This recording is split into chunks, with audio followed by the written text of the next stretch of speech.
Thank you, Mr. Chair. And Mr. Secretary, I would like to also thank you and just tell you what an incredible job you're doing, and really appreciate that you are here, even on so little sleep, here in front of the committee. And we kind of know how you feel since we did our 18-hour stint a couple of weeks ago now. But sincerely, just thank you and thank you. And yeah. Just so you know, I represent a very rural district in western Minnesota, and I also border Canada, so I share the concerns that Ms. Tenney does. And you know, agriculture is the major driver of our economy in my area, and small businesses, and they're the lifeblood of, you know, the economy there, but across America. And I know that Mr. Stube and Ms. Tenney both asked about small businesses and with the advantages in the tax bill and what would happen if they didn't.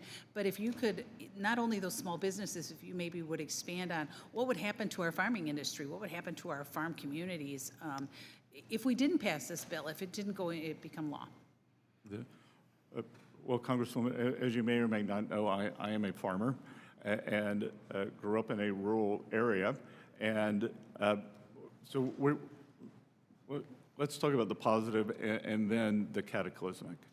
The positive is that we are working very hard at Treasury to reinvigorate our community banks and small banks, that they are responsible for 70% of ag lending, 40% of real estate lending, and 30% of small business lending. So I think that's one of the best things that we can do. We are in our trade negotiations. We are constantly pushing to open other markets that have high non-tariff barriers or sometimes tariff barriers on American agricultural products and we are pushing substantial purchase agreements for American farmers. On the other side, that no one will do well if the one big beautiful bill fails. That the largest tax increase in history does not help anyone, and I am sure that farmers who are working people, farmers occupy a special place because they are working people, but they are also small business people, and they are sophisticated. They have large equipment needs, so the immediate expensing for new equipment. I had some business people tell me earlier this week that they were waiting for the tax bill.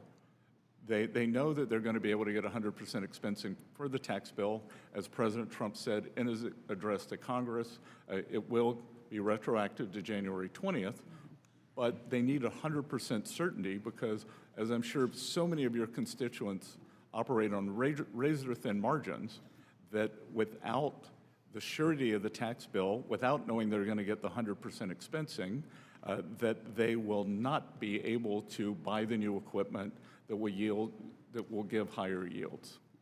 Well, and thank you, Mr. Secretary, and I appreciate your comments on capital, because that is one of the challenges, not just for the ag community, but the communities in general, is that capital expenditure. There's not as much available in rural areas, and so I appreciate your work with those smaller banks and trying to open markets. But just one other thing I wanted to ask about, you know, the Biden administration and, you know, the 45Z provision in the reconciliation bill, and the Biden administration failed to finalize guidance on 45Z, and it's created, you know, serious issues and uncertainty in the biofuels industry. And you know, you mentioned the uncertainty, and we're feeling the uncertainty of that with the biofuel plants. And so can I get a commitment from you to expedite the process of finalizing the guidance for 45Z?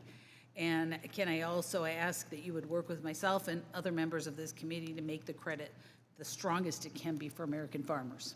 Yes, so I am happy to put myself in contact with yours immediately. We want to get this done quickly. What we are trying to do is to make sure that 45C is more of a North American product and that there are not overseas actors, specifically Chinese companies, that backdoor into it through Mexico. Well, So we will work quickly with your staff on that. Absolutely, and I would love to be part of that process because we need to do this for our farmers, and I am over time. With that, I yield back, Mr. Chair.